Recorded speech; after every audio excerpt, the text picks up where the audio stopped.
fellow travellers, and welcome to The Way of the Showman, where we view the world through the lens of showmanship. I am Captain Frodo, and as always I will be your host and your guide along the way, as we set in on the final rounds of this very long and drawn-out project of understanding play, what it is, and how it relates to showmanship. I started these episodes all the way back in February 6th in 2024, when we did the introduction to this. But as it is with the way, you think you have one major mission in mind, like in a video game, but then there are all these little side quests. So the episodes came out intermittently, but regularly from the beginning of last year. But then there was a long break, almost a year later, when at the end of January, when we finished We Are the Children, part 1 and 2, and we dived into meeting Maria Seneca, where we talked about Freak Show for 4 episodes, and that takes a long time on this podcast to get those 4 out. And then we had 4 episodes where we talked to Jay Gilligan about Mystere, which has been really great. Now that I was back in Vegas, it was great to meet some of these other performers who are actually in Mystere and in other Cirque shows that had been listening in on that, so that was very nice. So, hey, for as much as we went on a side quest into 2 side quests there, Chris Canfield brought us back on track in episode 136, and since then it's been all showmanship and play, because it was really exciting for me to have a man such as Chris Canfield having directly citing my work as an influence on the show that he did, the games we play, which has actually been performed since last we spoke, so it'd be good to catch up with him, work out what he is up to and how that show went. Always interesting to hear how a show goes from imagination to reality, which is the theme of today's episode. So, without further ado, we will go release episode 11, that number 11 consecutively about showmanship and play, since we spoke to Chris Canfield, which is kind of like the start of the part 2 of season 4, if you will. Back in the day, we had a mid-season finale back in ages ago, and then we now are in the trot for the final 2 rounds. So let's get into the heart of reality and talk about imagination and improvisation. All right, so we are in now the penultimate episode. I always like to be able to use that word, the penultimate, the second to last episode, and we are looking at criteria 5. Out of the 5 criteria that we have explored so far, we have reached the final one. Play is imaginative and improvisational. So, should we just go through those? Criteria 1, play is so fun and enjoyable that we don't want it to stop. Criteria 2, play's purpose is the play itself, not achieving further goals. We play because it's fun in itself, not because we want to achieve further goals. 3, play is self-motivated, which means it's entered into voluntarily. Last episode that came out, we talked about how play has rules and how breaking those rules pretty much is at the heart of what we do as performers. And that brings us to the 5th and final criteria, which means we are getting towards the end, as how this directly relates towards showmanship, and that is that play is imaginative and improvisational. But I think I will approach this final of the 5 criteria for play a little differently than the others. I won't be focusing so much on showing or arguing how imagination and improvisation can be beneficial in our work as performers, as I feel that the deep and necessary role for this, for any creative performer, is rather self-explanatory, and in the previous almost 30 episodes we have already explored this deeply. So, because if you make your living creating and presenting your creations for people, be they spectators or readers, you have to use your imagination every step of the way. Imagination is what allows us to create something from practically nothing. When a feeling, like a simple sentence or an encounter with nature or culture, triggers a creative impulse in us, and we begin the process of making this impulse into a work of art, it is the imagination which takes us through each of the leaps from initial feeling to a fully realized creation. Imagination pulls things into existence, like our ideas. I'm working now on a kung fu card thing where I catch a card with my foot using a toaster that is a card fountain, and as I have these ideas and the props that my father has built one of them, and as I work on trying to put this stuff together, I am using my imagination to pull it into existence. Then I had a really beautiful chance encounter with Charlie Caper in the street in Edinburgh as he came out of a second-hand store with some empty cardboard boxes, and then took me to their place, which turned out it was just a few meters away from where I lived. And there was Ben and Nemo in the house, and all of a sudden Charlie Caper had to go with his cardboard boxes and collared knitting needles. He had to go to do a tech rehearsal, and then I mentioned my idea. I want to do this thing where I catch a card with my foot. And then Ben, as the encyclopedia that he is, could go, I can think of, I can't remember how many it was now, but I can think of 3 people who did this. And then he listed them off and talked about them and talked about the different methods. Once I'd shown him a video of what I was doing, he was like, you could do this, and what about this thing that Ricky Jay did? So great to meet fellow travelers in the imagination and improvisation, where his ideas were just a couple of those things that he said went straight into my act. And it was lovely to hear that some of the ideas that we had spoken about for his act actually had manifested onto the stage in his current show. Ben Hart, someone I'd love to talk to on the podcast too. But anyway, so this is all just to say imagination pulls things into existence. Imagination pulls things into existence. And as we arrive at the big word of existence, we have arrived at one of the most important aspects of imagination, namely, as we've said, I've repeated it many, many times, the creator of our reality. Imagination is the creator of our reality. So, let's look at the showman as an improvisational agent in the arena of imagination. Because as a showman, I am a creator. I create stuff to show to other people. To do this, I use my imagination. I start with a feeling. I'm interested in something. I want to learn something. I form a picture that inspires me, and the interest becomes an impulse to act. I feel something deep, special, and particular, which I find so significant that I want to share it. To share it, I start a process of making something which aims to give others an experience which again could give rise to that same feeling in them. It's like I work hard to go, this current thing, I'm thinking about ninjas. They are superheroes of my childhood that whose powers weren't so much supernatural as to be just overly inflated. And I'm weaving that in, and I have these feelings in regards to that, and I'm going to connect it to the catching the card with my foot and whatever, and I now want to give, in some sense, that feeling that I have for them, and that framework of connecting to these strange characters, almost mythical kind of martial artists. Not almost, completely mythical. Anyway, so then I have these ideas, and I want to show something and do something on stage that gives rise to that same feeling in my audience. And I have many of these kinds of impulses, things that makes me go, this is interesting. And not all of these things manifest into acts or shows or poems, but some of these pursuits continue until a realizable, presentable idea emerges. All along the way, this process uses my imagination. In fact, this is an imaginary process. My finished artwork is my imagination realized. And a caveat there is that it's my imagination realized, but as a showman, I'm then interested in it be resonating with those who experience it when I do it, so that they're having a fun experience along the way, that they lean in and want to be invested in it, etc. So I playfully present it so that it will connect with them.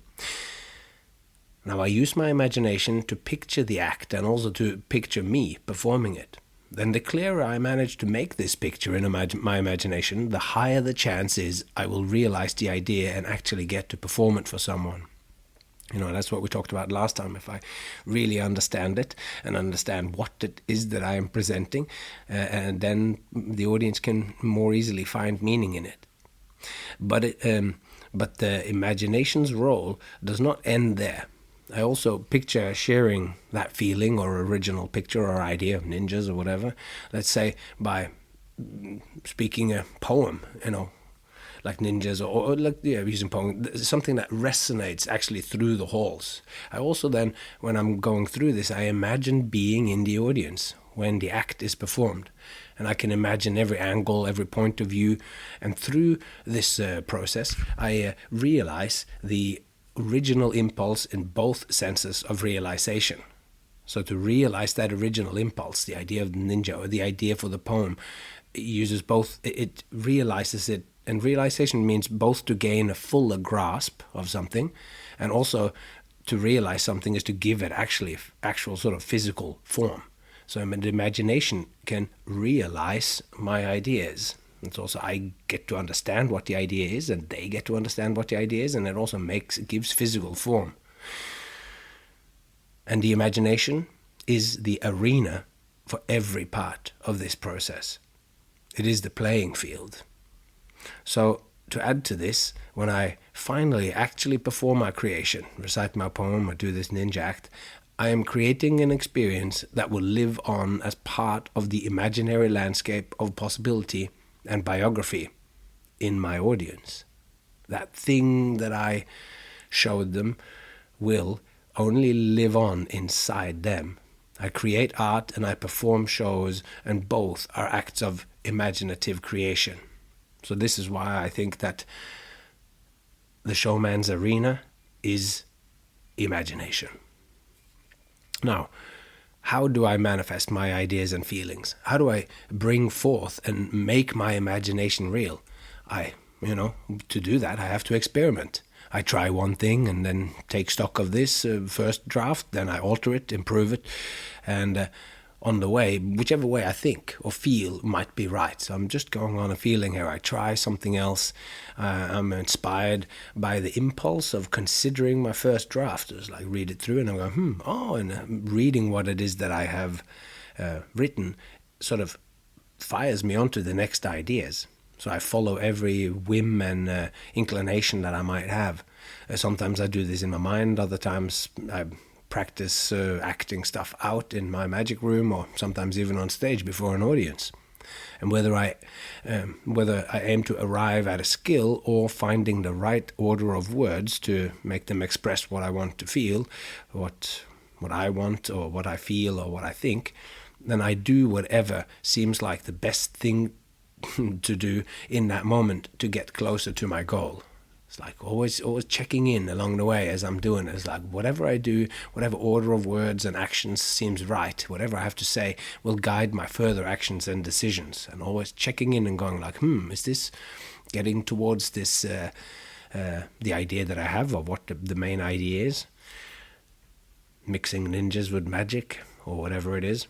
And then I let these previous thoughts influence me and my next choices. So I am in a dialogue with myself and with what I am doing. So I'm in dialogue with my inner ideas and feelings, and I'm also in dialogue with when I'm standing on the floor actually going through it. And sometimes I realize in this process that, hang on a second, I've overwritten this. There's way too many words. And then I get up and you start to actually act it out. And I realize, okay, well, this I can just do it. Just do two things. You don't need the 1 minute of talking in between here or whatever.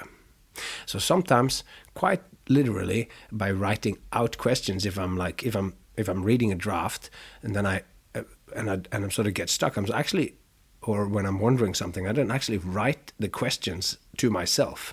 I look over whatever draft I'm working on, and when I get to a place in the text which doesn't make sense or where I want to expand, then I actually ask myself, what the possibilities are for expansion in this text at this moment. And faced with an actual question where I'm writing, well, the cards are connected in my ninja thing. The cards are kind of connected to the ninja throwing stars. And then I'm going like, how are they? How will I make them connect to this, and how difficult it is to catch a card or whatever, which links into what Ben Hart pointed to when I talked about throwing cards. But anyway, so, and then when there's an actual question written on the actual page that I'm writing, and I'm sort of faced with an actual question, then I'm forced to write myself an answer. Like, sometimes even the asking of the question is enough to make me know how to proceed. And asking a well-formulated question is, I have come to believe, that's often you're halfway to the solution. Now, much of the preceding examples has been about texts and ninjas, so this doesn't mean that it only pertains to writing. But I do tend to always, even whatever stuff I'm doing, I am writing stuff down in notes, or as I do on cheap note paper, spiral bound note paper where I can tear pieces out and whatever. So any show or any creation aimed at being performed has a script.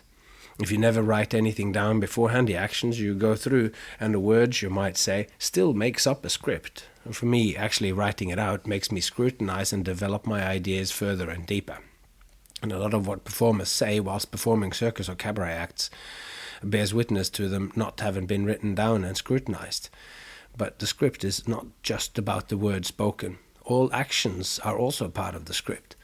The script, be it written or stored in muscle memory, encompasses what I am thinking in my head, but also what I am thinking, in quotation marks, with my heart and my hands. Each of these kinds of intelligence forms the other. It doesn't form it, it informs the others. So there's a reciprocal process between my ideas and my thoughts and how I feel about these things, or how I want the audience to feel, and then it's always inspired by the thinking that's done with my hands and my body as I'm walking around in my room. I'm engaged in an exploratory conversation between these different kinds of knowing. Like in any good conversation, I am present and listening at least as much as I'm talking. And when I'm responding, I try to shape this response so that it resonates with as much of what was said. Like, I'm aware of what I've written in the script so far, so I don't always tear it down by coming up with new ideas. I try to be in response to what's already there, like that improvisational game, yes and. So I try to say yes to what I have written myself, but I want to add to it. Not always adding in more words or more time, but I want to add depth to it or whatever. So I'm in a dialogic flow of call and response. And just like in any conversation, I make up my responses as I go and going along. In other words, I am improvising. I tinker and I improve and I tweak and I correct and I take stock and I redesign my approach on the fly. And by experience, and then I end up with more insight along the way as to what I'm actually saying. So for as much as the final result seems like I already knew exactly what I was doing, I don't know how many times I've performed something for a long time and then I add in a new line or a new gag or a new connection. And when I do that, I go, I can't believe that I have done this act 300 times and without this bit in it, because this is the crucial bit. So it never ends, the improvisational stuff, and how that, the little improvisations and ideas that I have after I've made something, how I then arrive at the new is like a mountain trip that I'm walking on, and I arrive at a new, and I get this new view where I can see the whole world and go, oh my lord, look, now I understand what I did before. Anyway, there's always improvisation, and I improvise to arrive at my imagination and to use my imagination improvisationally. So not to arrive at my imagination, I like use improvisation to spur on and to dig in and get into the imaginative realm, just as I use my imagination in an improvisational way by asking myself questions and holding my ideas lightly, as I spoke about with Jay Gilligan a bunch of episodes ago. So Improvisation is how the showman acts as an agent in his arena of imagination. Improvisation is how the showman acts in his arena of imagination. Yeah, so to go quickly back over before we sort of move on here, like just to revisit a little bit how these 5 criteria of fun and enjoyable and play, the seemingly purposeless, and how it is self-motivated, how play has rules, and how play is imaginative and improvisational. So because we play because it's fun, because we want to do it for its own sake and our own we want to do it for its own sake. Its own sake. So we do play because it's fun, and we want to do it for our own sake as well, because we love to explore the rules of all possible ways of relating. So I'll read that sentence. I wrote that sentence down so that I could get it. I'm trying to compress the 5 criteria into one sentence. Like, we play because it's fun. Criteria 1. Because we want to do it for its own sake. We do it for play's sake because it's fun in itself. But we also do it for our own sake, which is kind of criteria 3, which means that it's self-motivated. And because we love to explore the rules of all possible ways of relating. So the all possible ways of relating comes through play and imagination. That's how we find all the possibles, and we are exploring the rules of all this. So this is in maybe a new sort of definition, boiling down all 5 criteria. We play because it's fun, because we want to do it for its own sake and our own sake, and because we love to explore the rules of all possible ways of relating. So, yeah, that basically sums up all of the first 4 criteria, and it has this 5th and final criteria baked into it, because it sort of infuses and underpins all the other criteria, and as we've just talked about, it also infuses imagination, and improvisation is connected to or at the heart of the very process of creating any kind of shows. And as we'll see, it might be of more than just performances. So all of the play criteria, they have an imaginative component that is like the soil from where that criteria or that aspect grows. Each one of the previous criteria are constantly generated by imagination and realized through improvisation, like I just talked about before. The rules are made up and tinkered with, and the motivations that fuels our endeavors, that all of this comes into being in the arena of the imagination, which, as we have said, is the showman's arena. The showman is a playing human being, a complete expression of Homo ludens. Imagination is the showman's playground, and in this playground he acts through improvisation, by making it up as he goes along. The showman's particular imagination seeks to explore and discover the best games to share with his particular audiences. And this is the imaginative improvisation that we engage in when we make work. We sit down to write or get on the floor with our props and ideas, and then we follow our bliss as we play. We follow our heart. We let ourselves be carried away by what we say and do at this playground of ultimate freedom. The arena of the showman, that is, the playground of ultimate freedom. To follow one's heart is to be guided by the principles of play. This, then, is our point of contact with the world and our fellow sentient travelers in it. Each of us are individual expressions of what is possible for human beings to be. We're all players in the game of being human. Each of us are individuals, but also human. The traits of play are the traits of our shared humanity. Our preferences varies, but only like the waves of the ocean. The ocean is one body, even as the waves of the surface always manifest themselves differently, each wave completely unique, but still part of the ocean. We all surf those waves, and this is where all differences in human culture and interest is found. But just beneath this surface of constant roiling fun and ever-changing waves, we share a deep human sameness in the love of play. And here comes a quote.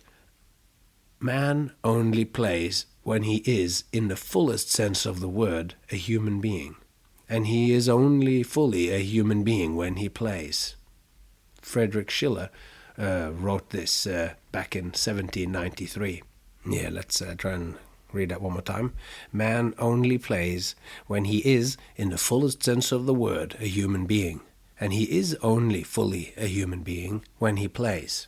Friedrich Schiller. Now this is the credo of the showman as a representative of the fully realized human being in both senses of realization.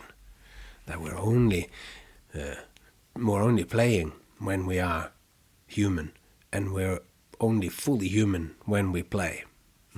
If we then, as show folks, if we are if we are representatives of mankind, then we are fully realized human beings. We're both realizing it in coming to terms with it with our mind and grasping it, but also in the sense that we are making it real.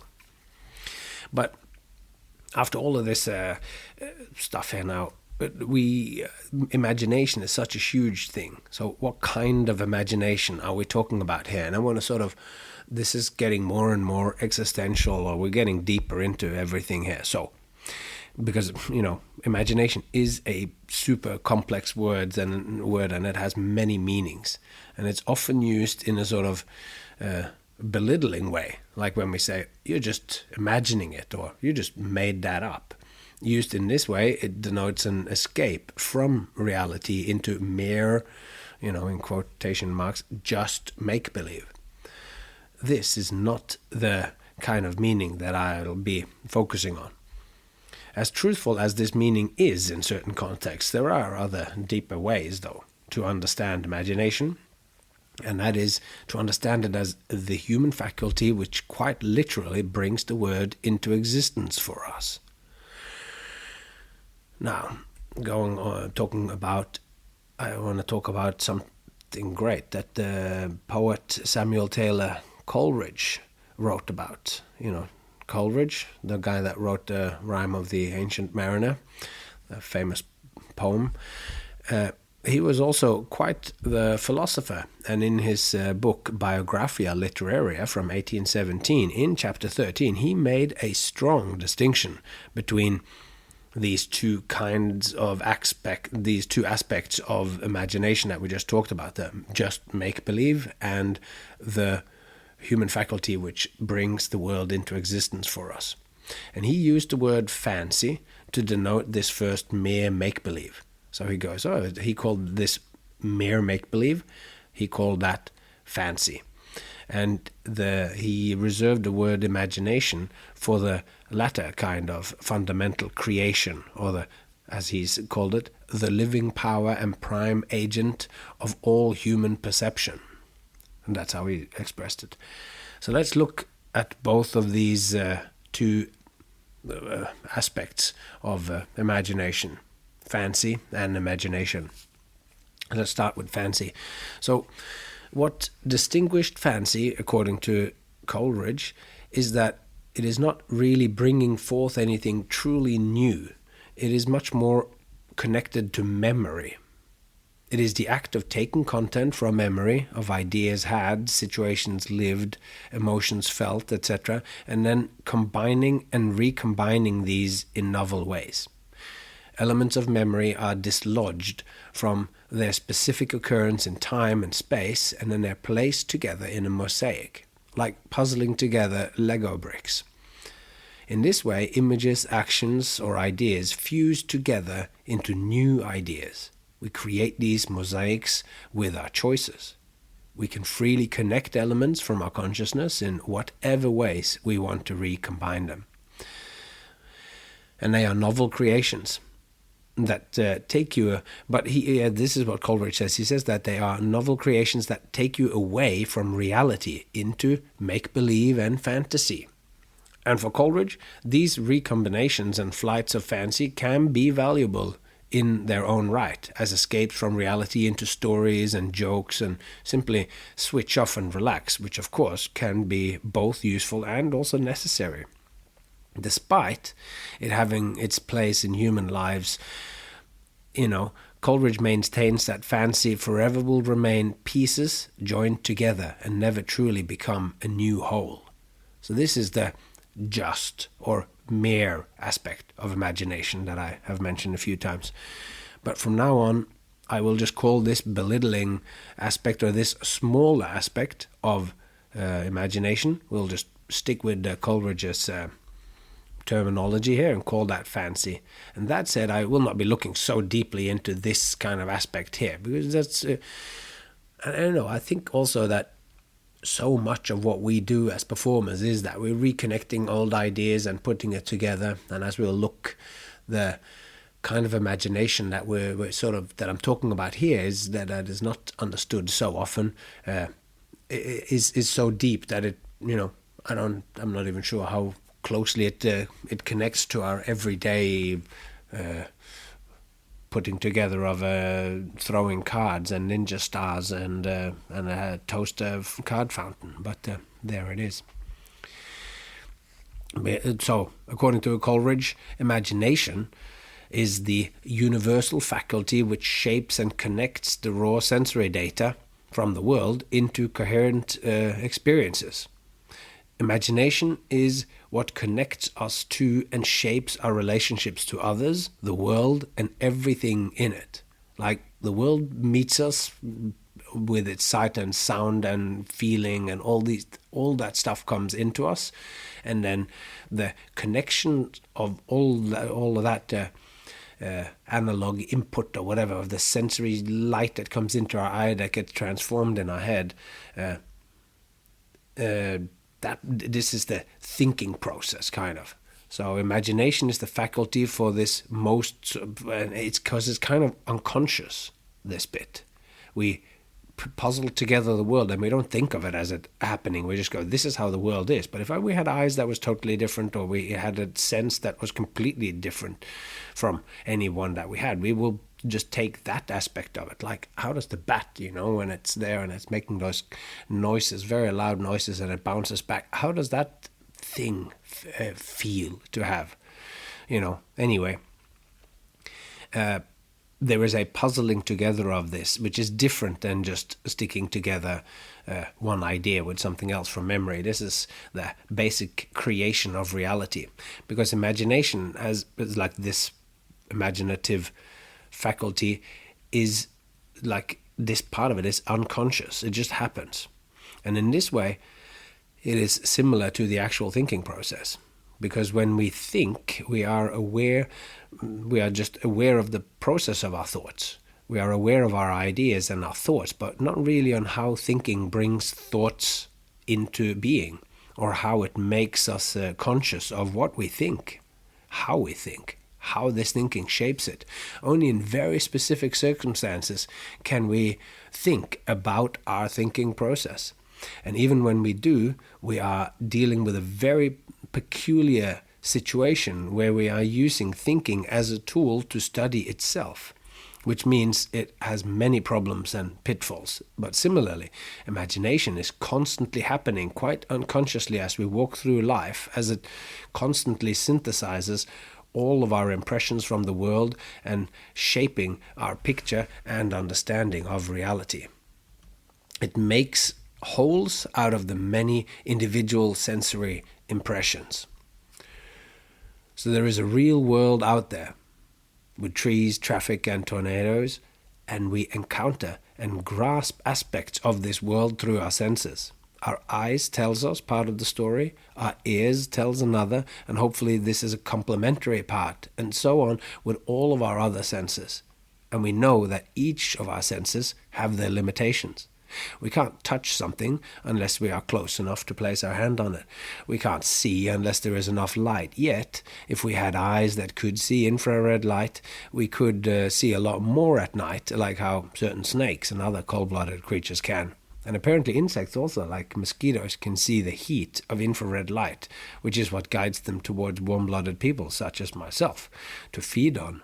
So we know that there is certain aspects of reality available to mosquitoes that is only available for us humans through instruments like infrared cameras. And from this we can draw the conclusion that the world always will be richer and more multifaceted than we can immediately perceive it to be. Yeah, I'm realizing here that I'm, of course, going very deeply into philosophical things of trying to distinguish what thinking is, and that thoughts are just a product of our thinking and all this. But I find these to be, like, when I really look at what imagination is, I find Coleridge's idea here of imagination as like bringing reality, like this is the level one of it, where we are actually encountering just the world, and then it shapes it into what we experience. I think this is really important when we deal with, when people go, oh, do you have a real job, or is this a serious thing? And they're going like, oh yeah, we are dealing directly with imagination. And I'm aware that a lot of the time we just deal with fancy, but we also deeply go into the imagination in the Coleridgean sense. So the process of perception is more than a passive intake of data points. The activity of human perception also has a thinking component as well as a feeling one. So we perceive and we think and we feel. So anyway, we see the white and the black of a trunk of a tree, and we recognize it not just as a collection of colors on a certain material, we recognize it as a tree like many others. And we see it is a kind of tree very closely related to the other white and black trees. The shapes, and like this white and black leafy tree is similar, yet different from the green needle pine trees with their coarse gray trunks, which is on the other side of the path that snakes through the Scandinavian woods, where I'm thinking about these things. So further, what a tree is to each of us varies dependent on how much we have meditated upon treeness, how much scientific knowledge we have about them, whether we have read of Tolkien's love and respect for trees, or how many times we've waded through the forest snow with our grandpa to harvest a tree for Christmas, and so forth. Each of these things influence what it is that a tree means to us. Because as William Blake puts it, a fool sees not the same tree a wise man sees. He said that in the Proverbs from Hell.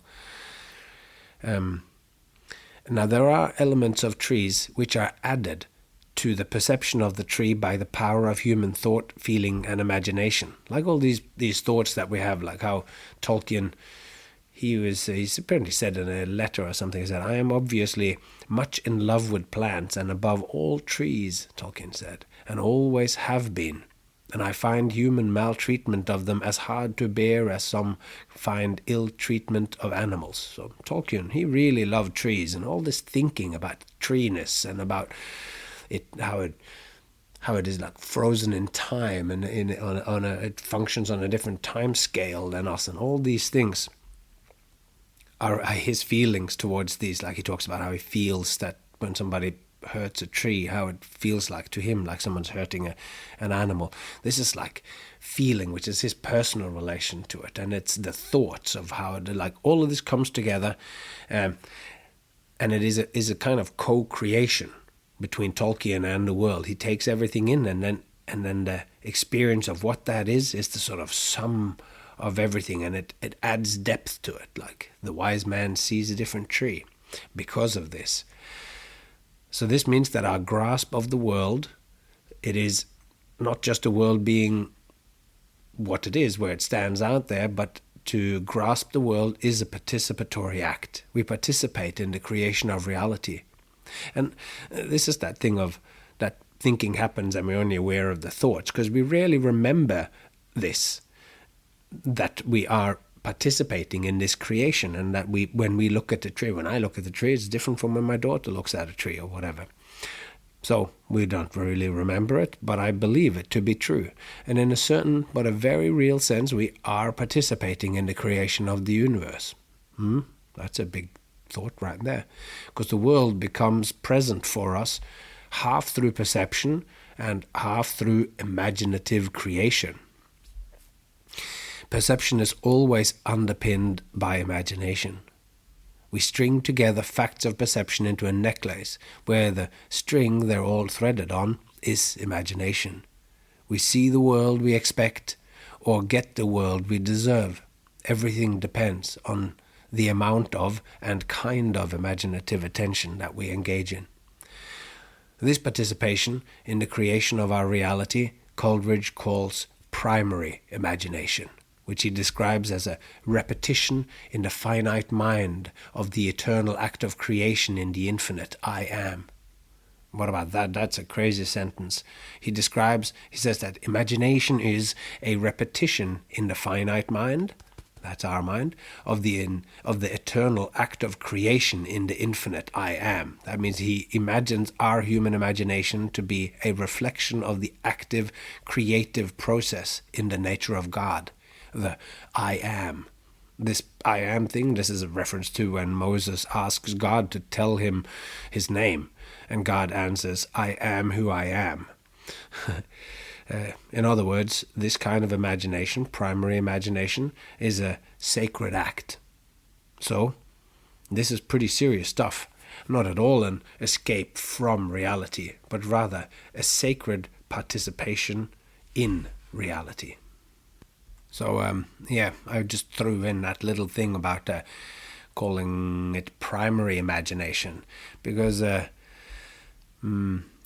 Coleridge, he divides actually imagination.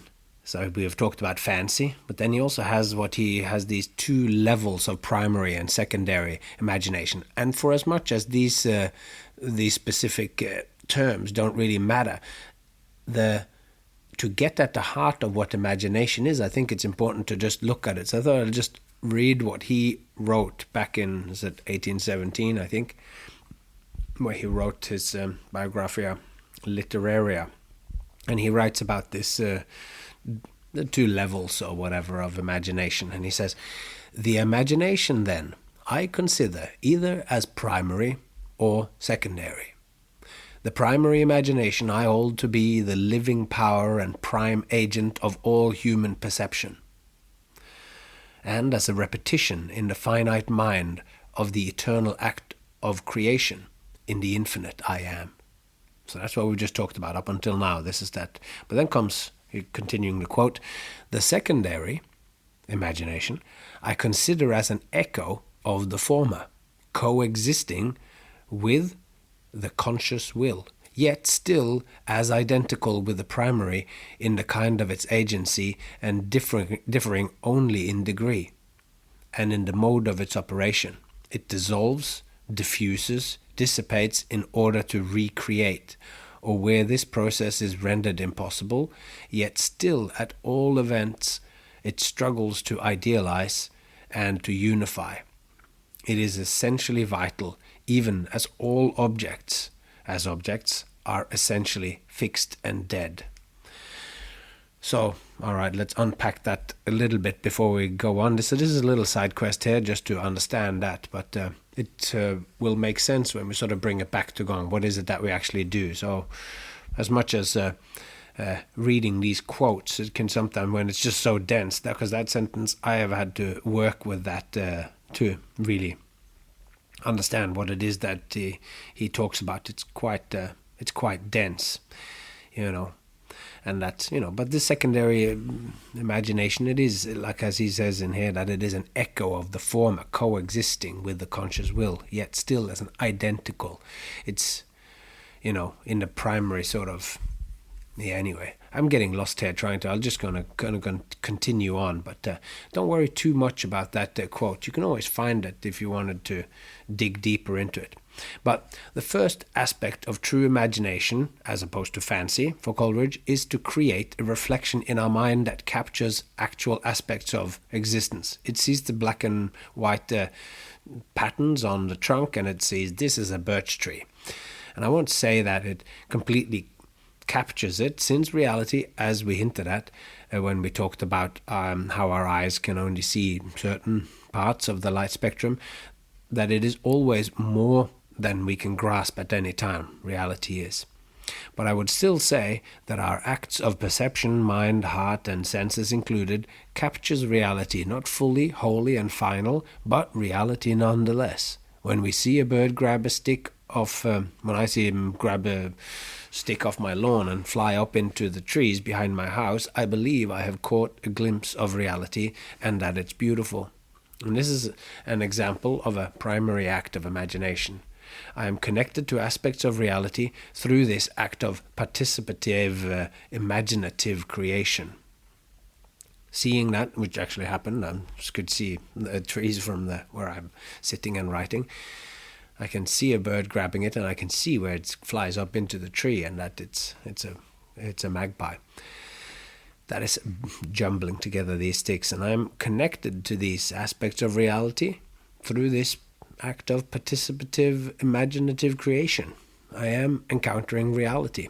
And, when you dig too deep into imagination, you can sometimes lose track of what's real and what isn't.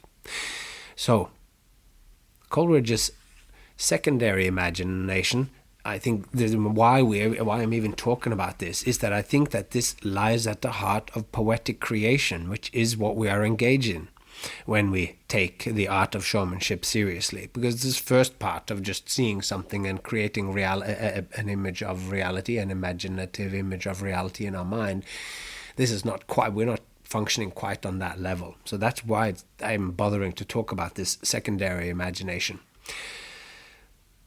Because the secondary imagination is not quite as fundamental as bringing the world into existence, but it is not just sticking one thing next to another and following a preordained path either, which is what Coleridge calls fancy. Secondary imagination is possible for all human endeavors, but is prevalent in great artworks, which is the example that I will use. Because it is a more active and conscious process where an artist reshapes and transforms reality, but not just by passively reordering elements. It is more of a digestive process where impressions and feelings and ideas gets taken into the artist, into me for instance, and they're then assimilated through this process.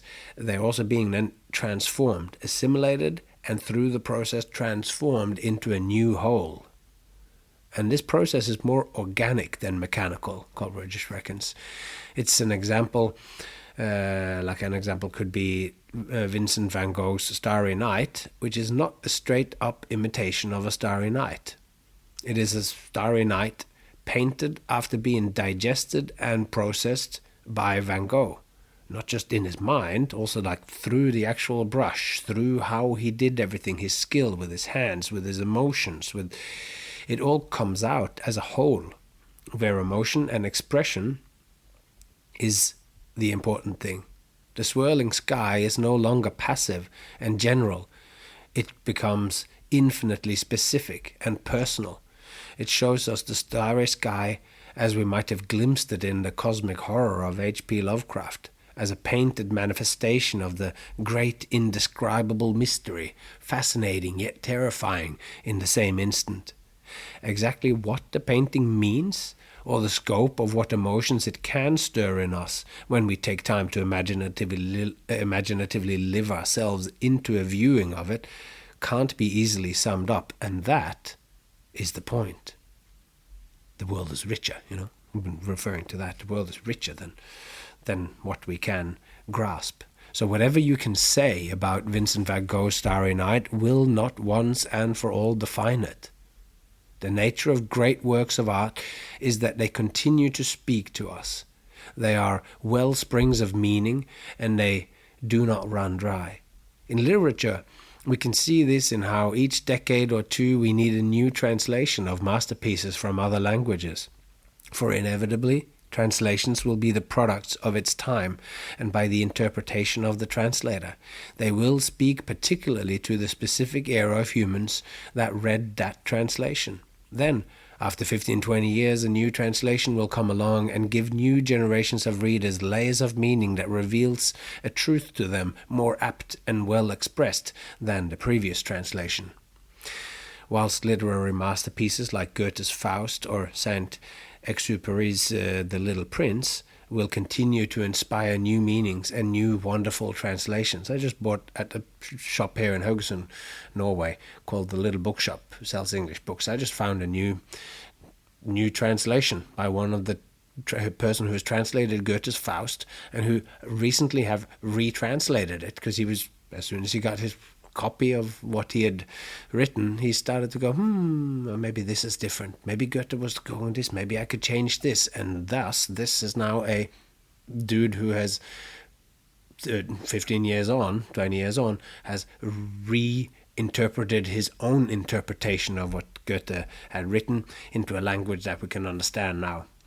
Because the great works of art transcend even their creators' own ideas and opinions about what their work is or isn't. So my brother-in-law, Chris, we were talking about the early days of the internet, and I was talking about David Brin, the sci-fi author, and Chris said,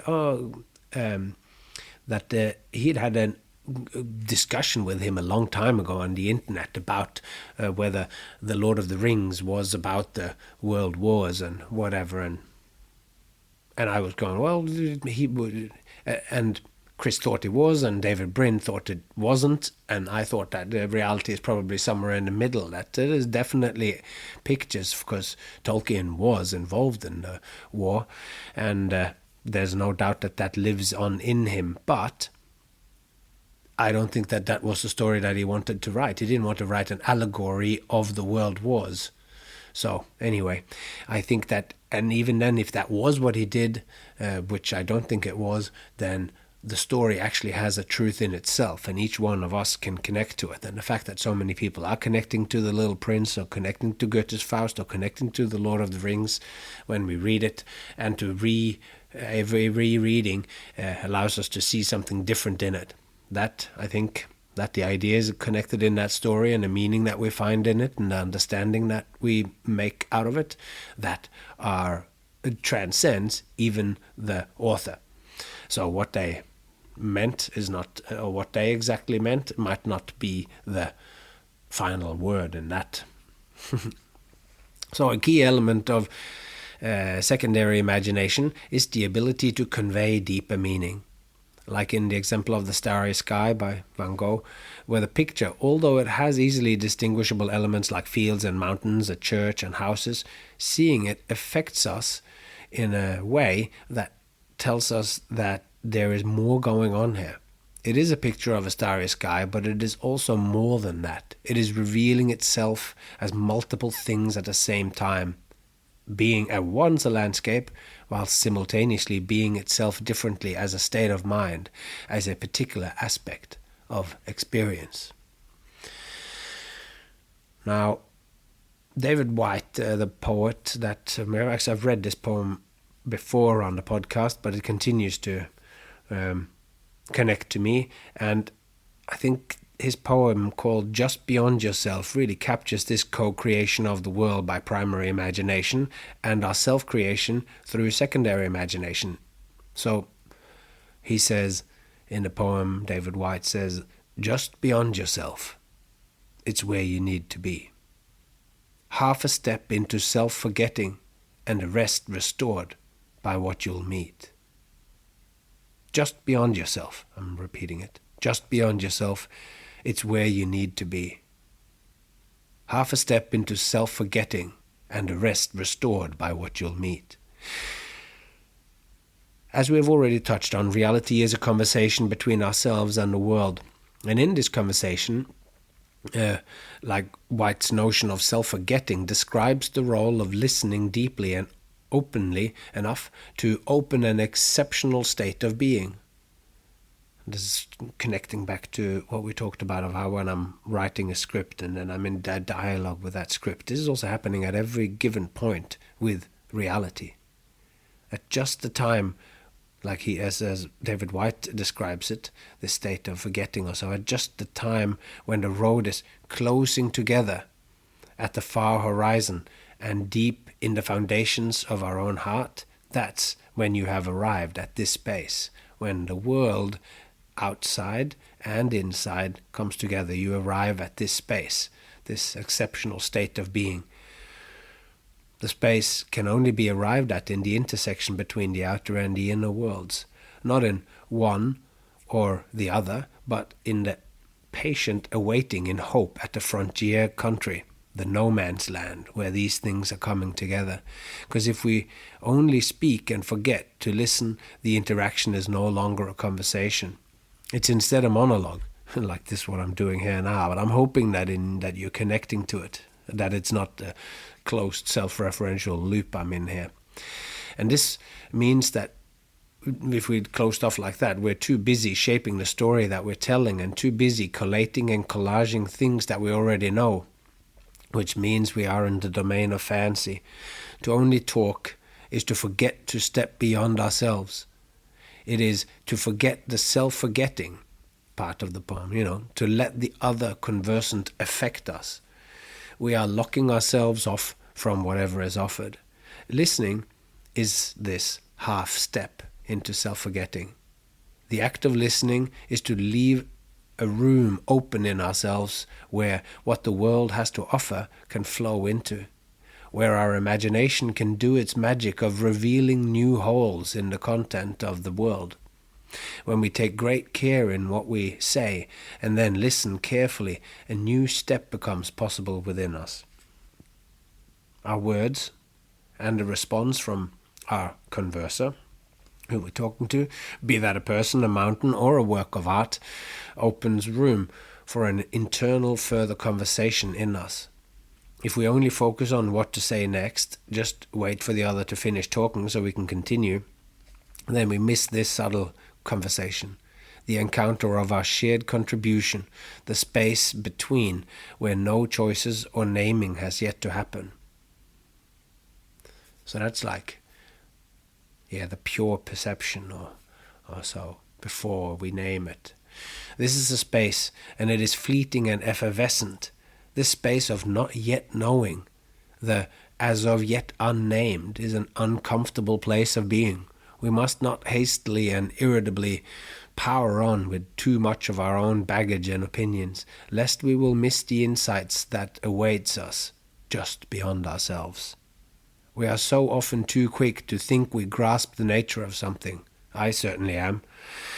But I'm making a conscious effort to leave more room in myself for what I meet, to let myself be restored by what I meet, to get more renewal of myself through what I meet.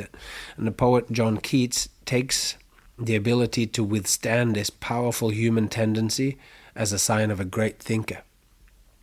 Since it is an act of not doing something, he calls it a negative capability. He describes it as being capable of being in uncertainties, mysteries, and doubts without any irritable reaching after fact and reason.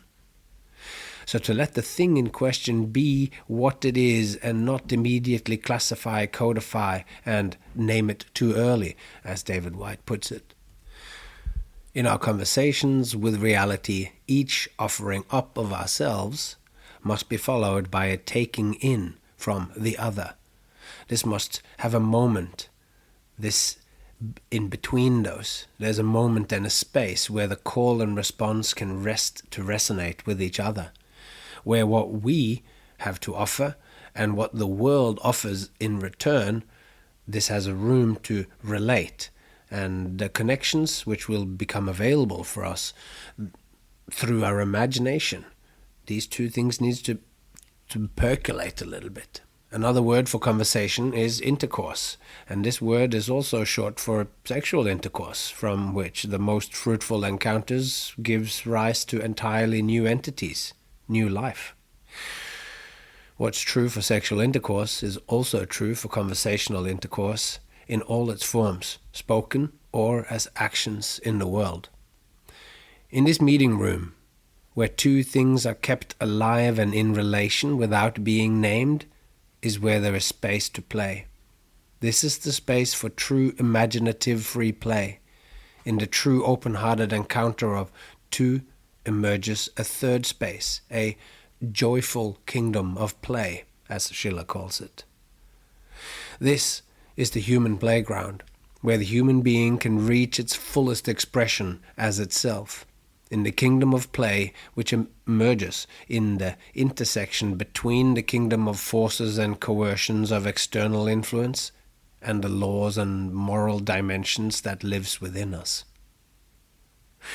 Where the rules of the outer and inner world combine in ways that are only available for one player, in one moment, in one particular space, where they can act according to their own play impulse. In these rare and subtle moments, true freedom enters into the world. I believe this to be unbelievably important, that it is this tiny little space of reality, this is where free will comes in. I don't want to go on that whole thing, because maybe that is just the belief that I have, but I believe that it is this, if there are any freedom, it is found in this particular little little space of reality, the space between. This is where freedom enters into the world. In this space, which is there before the possible, or the endless possibilities, is actualized into a particular thing. Then we seek the intelligence of play to manifest it. This space is the heart of the kingdom of play. And play is to sit in this space without irritably reaching for fact and reason, and for a stolen moment at least, we can manifest the 5 criteria of play. Guided by our own volition in joyful love of the experience, we can imaginatively wait in hope of glimpsing with our imagination new rules of aspects of the infinite game, which we have yet to discover and learn from. So, the manifestation of play, of all the 5 criteria, I'm reading this one more time, that it is that we are guided by our own volition in joyful love of the experience, and we can imaginatively wait in hope of glimpsing with our imagination new rules of aspects of the infinite game, which we have yet to discover and learn from. All right. To finish up today's episode, I would just like to talk a little bit about improvisation, since that is the second aspect of the 5th criteria. And it's kind of weird, but we can actually be good at improvising. It's kind of weird that someone can be good at making it up as they go along, at taking decisions in the moment. But this contradiction, like many things, is only something which this on the surface seems contradictory. But this is the case. We can be good at it. We can practice taking decisions and prepare to be spontaneous in such a way that we ourselves and or audiences enjoy our choices. There are so many things that steer us, that unconsciously or consciously guides us towards our choices and our inclinations. To take improvisation seriously as a field of study shines a light on how we express ourselves, and also on what lives in us that finds an expression and what happens to not find an expression. To make the process of paying attention, the actual process of paying attention to what lives in ourselves and how we go about integrating this into our interactions with the world as we encounter it, is one of the most valuable pursuits a person can engage in. The process shines a light at ourselves and our own inclinations. We gain understanding of it if we pay attention when we do this. Further to this, it also teaches us how others perceive us. As we go on in our exploration and practice, we get a better grasp on how these two things overlap. We learn what our impulses are that most pleases ourselves, but since we get constant feedback from the faces and sounds and actions of our fellow improvisers, if we're doing this in an improvising class, then we are fed a constant model that tells us how we are perceived and enjoyed or not enjoyed by others. And perhaps this is pertinent to me because my daughter has started doing improvisational theater, and I couldn't be happier. Add to this that it was not something that I got her interested in or pushed her towards, and we have a perfect crescendo of good feelings in an old performer such as myself.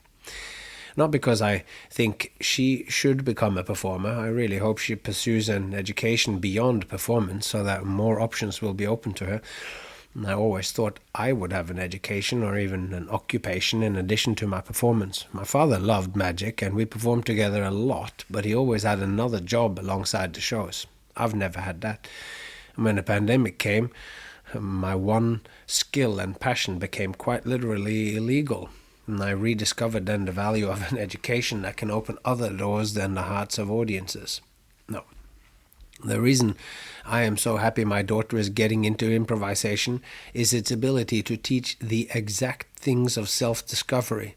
To use Erwin Goffman's phrase, it teaches you the presentation of self in everyday life. And I believe one of the looming problems of our time is that young and old feel lost and without drive and direction, that they feel out of touch with their passion. Playing in a way that fosters improvisation and imagination, like what happens in improvisational theatre and theatre sports, trains the exact skills that lets us hear that quiet voice of our bodies, the whisper of our desires, of our minds and feelings of our heart. And in this sense, improv can be an antidote to this lostness. Impro theatre, as Keith Johnson called it in his 1979 book called Impro, is a great tool to keep the child in us alive by transitioning play into a more grown-up kind of play by calling it impro. The free play of childhood is where we develop the compass to navigate the world and find our way. With the ever-growing curriculum and heightened performance pressure to perform well on standardized tests in schools, play is vanquished from the children's everyday lives. The school activities that are steered and led by adults are also at an all-time high, each with their own sets of clearly defined goals and practices that are done to become better at something. And these things are, as we know by now, they are at odds with play. Play, as Criteria 2 reminds us, is of value in and of itself, not to get better at something else. And the value of play is in the playing. Any further benefit comes as a byproduct. The impro theatre games that my daughter plays are won, as they call it, by whomever happens to take the best or funniest or saddest or whatever rules they invented for the game they played. That's the winner of those. It's like, and these things changes for every game. Along the way, she will learn about what games she likes to play, and maybe even what games she enjoys after me and her have had a particularly good time before her class, or the contrary. If I have lost my patience about some adult preoccupation like having a tidy room or something of the kind, what games does she like when she's not feeling her best? Maybe she learned something about that there, Play and playing strengthens our inner voice, and it teaches us how to pay better attention to ourselves and our way through the world, which, when it comes down to it, we must walk alone. We are not alone in the world, but only you walk your way. Others come along with you, lovers, teachers, children, parents, but only you walk all of your way.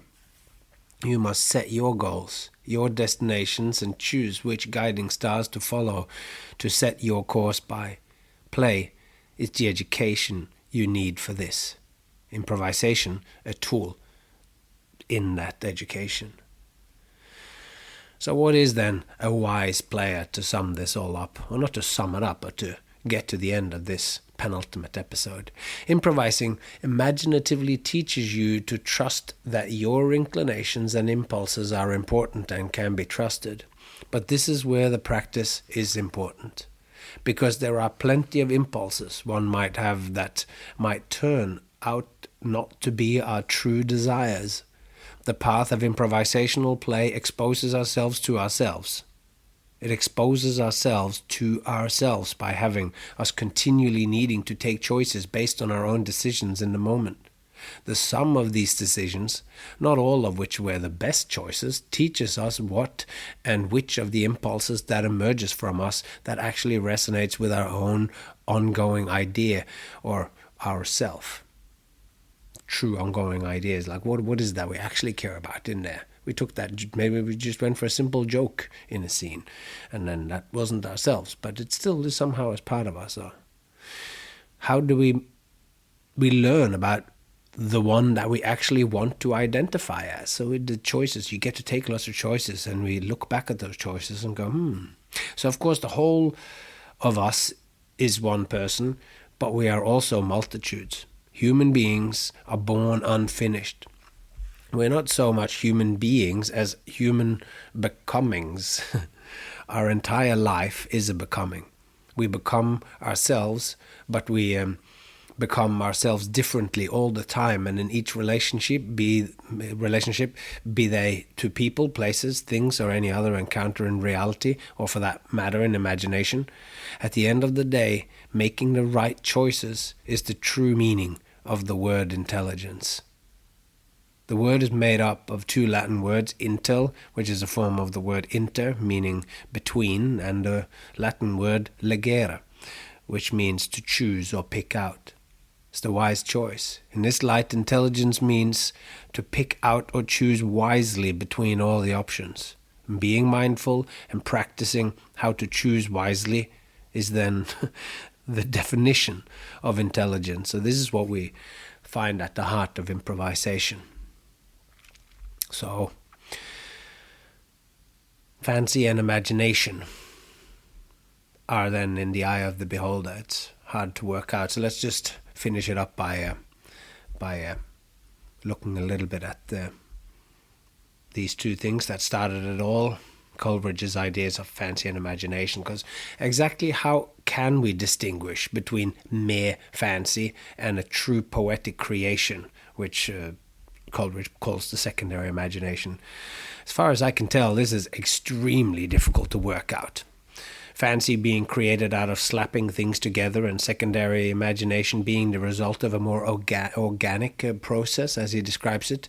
This, I think, is actually indistinguishable. Some examples, like a clown in a shopping mall wearing a yellow plastic clown wig, handing out badly made balloon poodles to children whilst their parents sloth about buying stuff, might be on one end of the spectrum, whilst Mary Oliver's poetry, Beethoven's music, and the films of Milos Forman might inhabit another end of that same spectrum. The plastic clown slaps together elements which adds up to a collage of clown. The shopping parents would be right if they called him a clown, yet he would be nothing more than a caricature, an empty placeholder for what a clown can be. He is the reason why parents think clowning is childish. The fact that he doesn't go any further than the parts he's slapped together. What you see is what you get with him. He is what he looks like, a shallow grease-painted face with a plastic red nose in the middle of his face. If we scrape the thin layer of white off, it will reveal the face of a person that's pretending to be the clown. The very shallowness and inability to move you deeply makes him an example of fancy. Yet, with the great clowns like Slava Pulunen, famous around the world for his snow show, we immediately see through the simplicity of the wild-haired clown into the joyous kingdom of play. His bed becomes a sailboat, and effortlessly he brings our subconscious alive. He breaks down the hardened barrier between the real child that you were and the child that still is alive somewhere inside you. He shows you that clowning is not childish, it is childlike. The key attribute, of course, of being childlike is to be playful. The feeling that permeates an encounter with Slava's clown is that if you scrape his face or tear at his nose, he will bleed. This makes Slava's clown a creation of secondary imagination, alive and real as a whole living entity which, as all life, always will be more than what we can exhaustively say. This means that the heart of the matter here is not to the exact method by which an artwork is made, but the experience that it affords the experiencer of the creation. It's what the audience experiences. If the work reveals deeper truths or experiences that weren't obvious before, I would say it is a work of secondary imagination. If the coming together of parts is reliably experienced as a whole, unified and new creation, as if all the elements belong together and combinatorially makes up one which is more than the sum of its parts, then I believe Coleridge would call it, or say that it has been made by secondary imagination. I'm just making this up, trying to understand that long sentence we read half an hour ago. So this means that we might find works of secondary imagination in the stochastic random process employed by Jackson Pollock's action painting, and in William Burroughs' cut-up technique.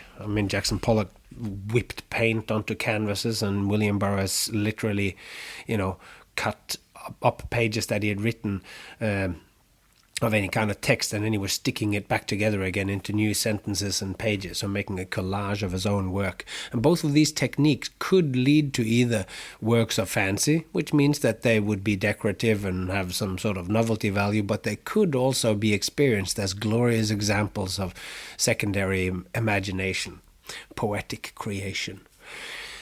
The important thing that I come back to again and again is the experience of the audience. It is the feeling that they have when they watch an act performed, a painting hung, a piece of music played. The feeling of the performer is also important, but I know from experience that my own feelings of how well I performed in my act at any particular night does not reflect how my audience experienced it.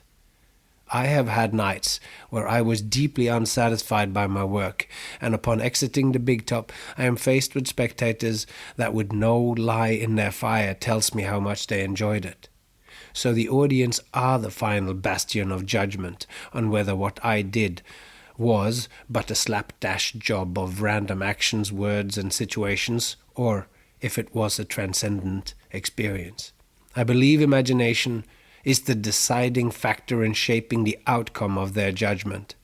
If their faculty of imagination is set to fancy, if they think the work of a showman in a circus is mere frivolity, chances are they will experience the act as a work of fancy. But if they consciously or otherwise think there is value to be found in the circus experience, they are more likely to engage in an act of secondary imagination. I don't know if Coleridge ever thought this way, using fancy and imaginations as modes of perception rather than modes of creation. But if he didn't, I think he should have. All right, folks, that's all we have for today. And I would just like to plead with you, if you do enjoy what's going on here and you get value from it in any way, please bring it up to a friend. Tell a friend that the podcast exists and that you like it, and point them towards it. I would be very, very grateful if I met you in the street, maybe in Edinburgh, maybe in Adelaide, maybe someplace out walking in the forest, and like has happened, where people go, "Greetings, fellow travellers," or give me a little quote from something that I say. It still pleases me to no end to know that there are people out there who are listening to this and that gets value from it. And I would love for more people to find out about it. And since I am so absolutely terrible to a fault in remembering to tell people or to send out stuff on the internet about it, I am relying on you to be my ambassador. Show people, point them towards the way. And on that note, until next time, take care of yourself and those you love, and I hope to see you along the way as we get to the final and exciting episode of this play and showmanship journey.